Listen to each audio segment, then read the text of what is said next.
what I'm doing is I'm checking the coils. And on this vehicle, it's easy to check the coils. They sit right on top right here. And right here, I'm in the signal for the signal to turn it on, the coil. And if you've seen my other video, the coil liver plug, this is a 4-wire coil liver plug. The one I'm in right here is the signal wire to turn it on, and then the power feed, and then the ground, and then there's the what is it? The IGT wire would be this other one. Would be it's not ignition confirmation. Basically, it tells the computer that it did indeed fire.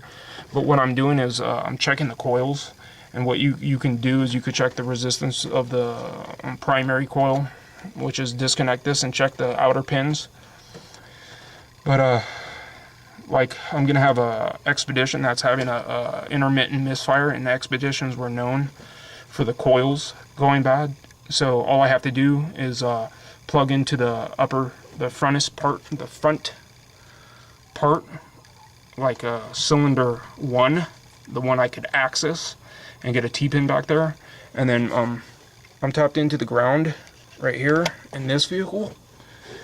And what I'll do is I'll tap into the power. You can tap in, if you're checking amperage, you could tap into the power or the ground, the main power and ground for the coil. And I'm going to tap into the power for the expedition. That's going to be coming to my house. And I'm also going to be changing the spark plugs on that and doing a tune-up. But I just wanted to show you my concerns. So right there is number 1 cylinder, and I T-pinned right there in the back of the signal to turn it on from the computer. But right here, look at that. Now if you know how these,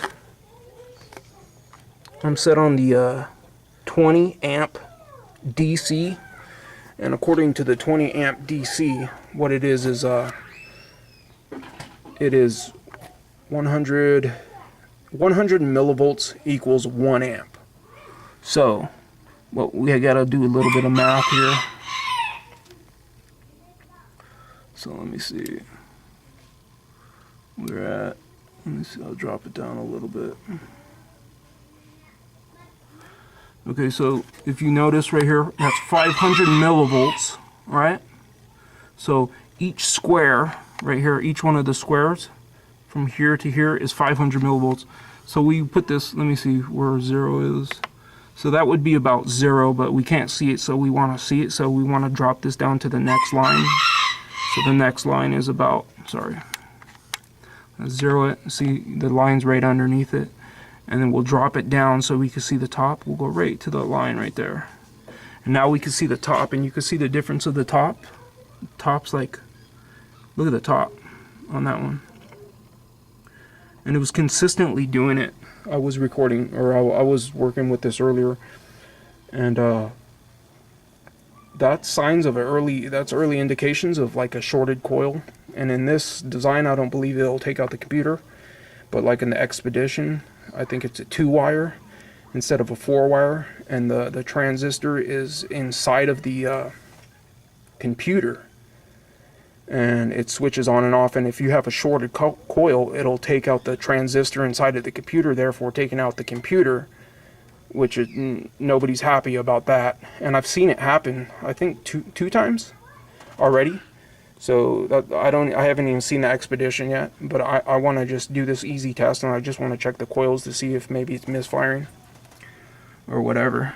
And but here we go. We got 500 millivolts, right? And you can always you can also get the timing. For example, that is synced up. That's for number 1 cylinder. In this engine, it's easy. It's just 1, 2, 3, 4. In a row like that. I don't even know what the firing order is, honestly. It might be 1, 3, 2, 4, or I think it might be 1, 2, 4, 3. I think it's 1, 2, 4, 3. I'm not sure, but all you would have to do though is since the red is hooked up to, we know that the red is hooked up, the signal is hooked up to cylinder 1. But we don't know, like if I take this out of the picture, let's see. Okay, I took it out of the picture, and you see that current ramp. That's what it is. It's a current ramp. So you see how it shoots up like that? I'm not liking that whatsoever. Anyway, so if you just had the current on here, the current clamp, you're not going to know if I'm hooked up to this is easy to determine, but if we're hooked up to the Expedition and it has 8, and we want to determine which cylinder that is, what we have to do is we have to use the second channel. And in this case, I use the second channel on this vehicle just to give you an idea. And then so we're synced to channel 1. And I was earlier on cylinder 2, and I was trying to find out which one was this high current ramp right here. And I didn't have firing order on hand, so I didn't want to find firing order, so I just switched the coils until I found the one that lined up with that. But for example, like if I had let's say the red trace was over here, okay, and then so what we would do is, like, if the firing order, whatever the firing order would be, you would just put the firing order up here. So let's say, for example, it's 1 2 3 4, 1 2 3 4. I don't think this engine is like that, but I'm just giving you an example. We would know that this, since we're on number 1, we would know this would be 1. And then if we saw the problem over here, we would know this would be number 2 coil. And then we would know this would be number 3 coil and number 4.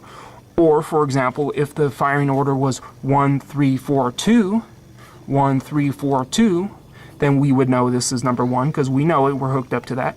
And then if we saw a problem here, it would be 1 3 4 or 1 3 4 2, like 1 3 4 2 if that was the firing order, then it would be 1 3, and then if we saw a problem right here, it would be 4 because that's the firing order. It'd be 1 4 3 2 or 1 3 4 2, whatever I said. Whatever the firing order is, you hook up to one of them, and as long as you know what that one cylinder is, for example, cylinder 1, you get the firing order and then you line it up here, and then you will know whatever one you're seeing has the problem.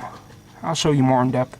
But I'm hooked up with the low current amp probe, and that's the yellow trace, and I want to know the amperage on this. So if I go here, I can't see the top of that, so what I'm going to do is I'm just going to bring it down a little bit because I want to see how much amperage this has about.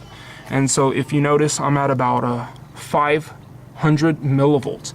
That is, it's a little bit, this is not an automotive scope, and in automotive scopes they'll tell you, they might, I think the Pico scope, I don't think the Veris does it for you. It'll just tell you the millivolts, and then you got to do the math. But like on the Pico scope, I think it has it does the formula for you. But there's no big deal really. So I'm at 500 millivolts per square. So let's just count. We just want to count this right here. So we got, let me see. All right, it's hard to. Okay, we got 500, 1,000, 1,500, 2,000. 2,500 millivolts. That is 2.5 volts. And if we do 2.5 volts, 2,500 millivolts, which is 2.5 volts, divided by the 100 millivolts per amp, we're going to come to almost 25 amps. And if you do your research, it should be closer to 10 to 15. 25 amps of current on a coil, that's too much amperage, and that's suggesting that this coil might be going bad. So, I mean, look at the difference. You see, it's going to like a, you don't want to see that. You see that straight up? I believe, you know, it looks to me like it's the early signs of a bad coil.